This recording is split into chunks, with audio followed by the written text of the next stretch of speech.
Oh, yan na naman, miniscam na naman, mga bossing ko naman, oh, mga engot naman talaga, oh. Hindi naman madali kitain yung pera, eh. Kayo yung nakakawawa, eh. Di ba? Pero ginagawa kayong tanga, nagpapakatanga naman kayo, di ba? Hi everyone! Isa po sa mga kalokohan ni Boy AC Bulwak ay itong tinatawag na preserve scam. Isang taon nang nakakaraan ay sinabi kong ipa-blue badge ni Boy AC Bulwak ang kanyang page para malaman ng mga tao na legit siya. Pero magpasa hanggang ngayon ay hindi ito ginagawa ni Boy AC Bulwak. Bakit kaya? Sa video na ito ay panoorin natin ang isa sa mga diskarte ni Boy AC Bulwak na talaga namang walang konsensya. Panoorin natin ang video na ito.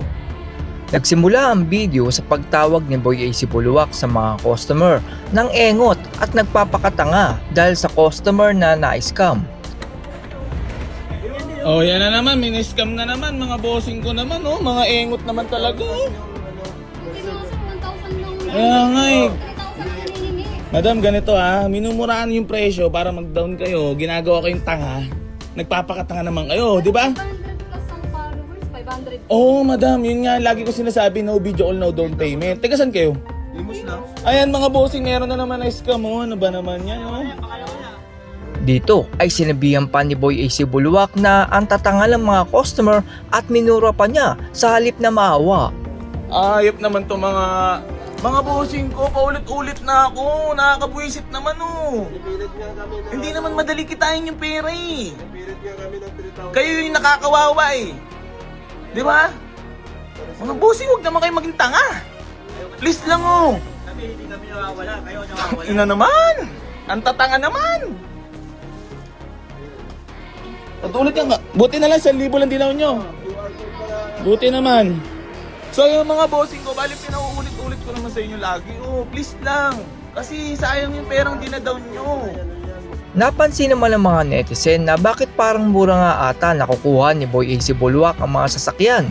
Inamin naman ni Boy AC Bulwak na walang murang sasakyan na maayos at paniguradong may sira ito. Ito ba ang ibig sabihin kaya ang mga binibenta ni Boy AC Bulwak ay mga sira dahil ito ay mura? Walang murang sasakyan na maganda. Nanonood namin lagi. Ah? Nanonood kami lagi Follow sa... kami. Ayan, madam, buti na lang 1,000 lang dinaw nyo, no? Kasi kanina kasi miniscam din. Nagkakagawa ko lang ng video ngayon lang din. Mga bossing ko, yung Boy AC Garage and Jamalix, fake account po yun mga bossing, may 500k followers na may blue badge pa. Mga bossing ko, fake account po yun, ha? Ayan, no, QR code pa rin sinili sa amin. Mga bossing ko, please lang mag-ingat po tayo sa mga scammer, ha? Magkano pinost yun? Eh, napag-down kayo mura, di ba? Dito ako nagtataka dahil last year po ay paulit-ulit kong re-report yung page na sinasabi ni Boy AC Bulwak na fake page. Pero nagtataka ako kung bakit hindi ma-take down ang page na yon. Ibig bang sabihin ay nakakonect ang page na yon kay Boy AC Bulwak kaya hindi ma-take down? 1K. Hindi, magkano yung presyo? Walang 40k na maganda na sasakyan. Ito yun, no? Mga bossing ko, pinauulit-ulit ko lang po. Please lang mga bossing ko para wala na po may scam. Yung Boy AC Garage and Jamalix po, mga bossing ko. Paulit-ulit na po ako. Fake account po yun mga bossing ko, ha? Yung may 500k followers, tingin ko ginawa yun nung kalakasan namin talaga. Tapos nagpalo, syempre nakikita yung mga bid. Mga bossing ko, ginagawa kasi niya, nagpo-post ng murang sasakyan para mag-down kayo. Nadulas naman si Boy AC Bulwak na walang mura na suwabe.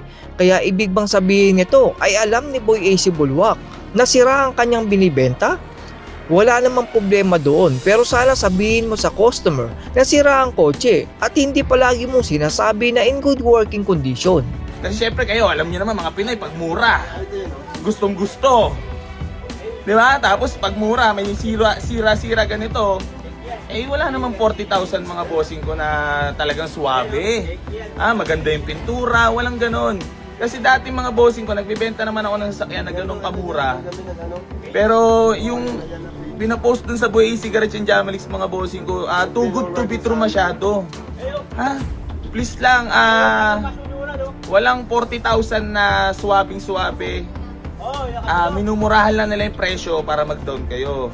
So ngayon, ginagawa tayong bata.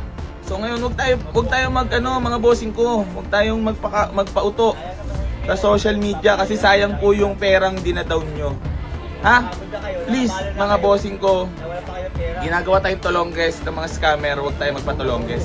Okay? So yun mga bossing ko, maraming salamat po sa lahat ng patuloy na sumusuporta sa Boy AC Garage. Alam pala ni Boy AC Buluwak na mahirap kitain ng pera. Pero bakit hindi niya ayusin ang mga binibenta niya? Mga bossing, pinapaalala ko lang po kasi alam ko po kasi na mahirap kitain yung pera. Kaya lagi ko pong pinapaalala sa inyo mga bossing ko, ha? Please lang mga bossing ko, please. Wag na po kayong magda-down, ha?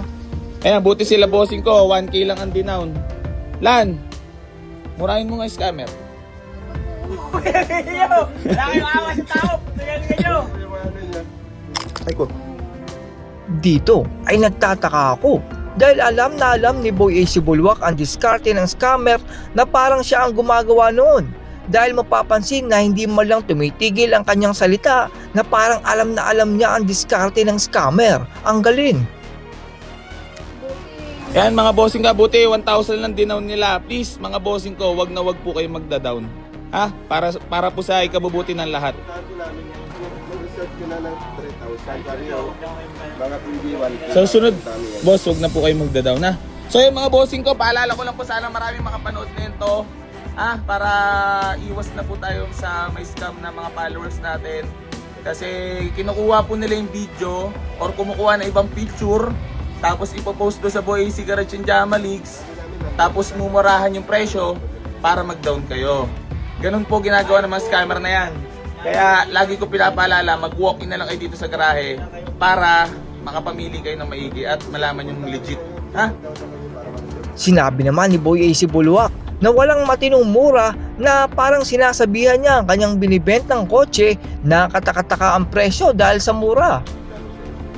We wish nyo lang dito, Boy AC New Garage, General Trias Cavite or Buena Vista 3 Barangay Hall, General Trias Cavite, para mas sure po mga bossing ko. Meron tayo dito mga binibenta halagang 60, 70, pwede yun. Pero 40 mga bossing sa panahon ngayon, wala ka na makukuha ang 40 na talagang maayos at matino. Okay? So yan mga bossing ko, maraming salamat po and God bless po sa lahat and mag-ingat po kasi may bagyo po tayo ngayon. Ayun, maraming salamat. Mahal na mahal po kayo lahat mga bossing ko. Geng. At yan po ang mga na-scam na hindi po natin masabi kung totoo ba to or scripted. Kung totoo man ito ay wag po sana kayo magpapareserve ng sasakyan na bibilin nyo kay Boy AC Buluwak. Dahil sa ilang buwan na po yan nakatenga sa garahe at wala naman kayong magiging kaagaw. Pag nabili naman ang sasakyang gusto nyo sana ay maghintay na lang po kayo ng kinabukasan at ibabalik din iyon ang nakabili dahil sa sira. Kung talagang gusto nyo po ng sakit ng ulo ay pumunta na lang po kayo mismo dun sa garahe niya at huwag na po kayong magpapareserve. Siguraduhin nyo rin po na meron po kayong sapat na pampagawa at pambili ng pyesa dahil paniguradong marami kayong ipapaayos at papalitan. Hindi naman po masama maharap magkaroon ng sasakyan, pero dito po kasi sa Pilipinas ay ibinibenta ang sasakyan dahil meron na po itong malalang sira. That's all everyone, salamat sa inyong panonood. This is Chuck and you're watching Biker Drone.